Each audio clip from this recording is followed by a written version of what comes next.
No niin, Aksu, mitkä on aamun fiilikset sulla? Onko kiva alku? Joo.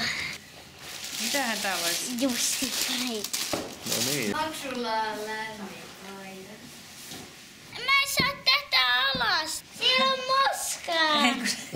Niillä on ollut niin. Sanomalehti. Oliko siellä toisessa? Lueksä niitä vähän? Ei.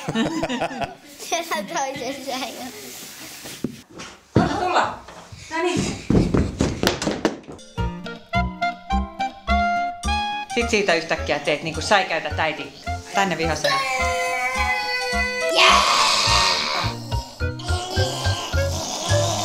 Hyvä, Aksu.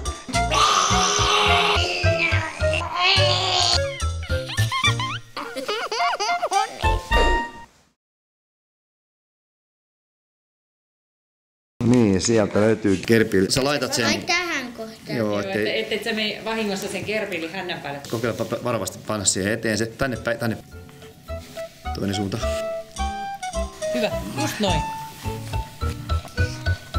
Hyvä. Noin. Aivan loistava. Nyt sulla on hyvä hiiri siinä, eikö? Ja sä näyttäisit sen yhtäkkiä sieltä. Pistä sen naaman eteen. Tohon kohtaan käden tuot, näin. Joo, tuo ilme oli tässä hyvä. Okei, aina gerbiili. Akse karkka. Ethän sä purista sitä liikaa. Ei, se ryömii siitä. Osaatko Emilia laittaa sen paremmin? Ja nyt. Kiitos. Tuo on hyvä ilme Aksulla. Loistavaa. Älä liiku, Aksu. Tuo katot alaspäin nauraen. Ja taita ja naura samalla ja taita leipää. Naura! Naura, naura! Joo, ja sitten murra sitä siitä.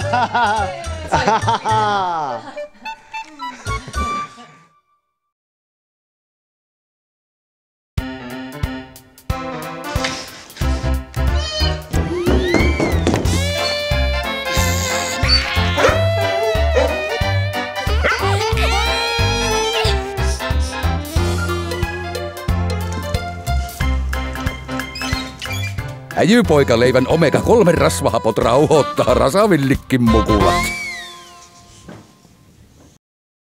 Ihan ääniä vaan, erilaisia. Pelotteluääniä. Ole hyvä. Ja semmosia, mitä teet, semmosia.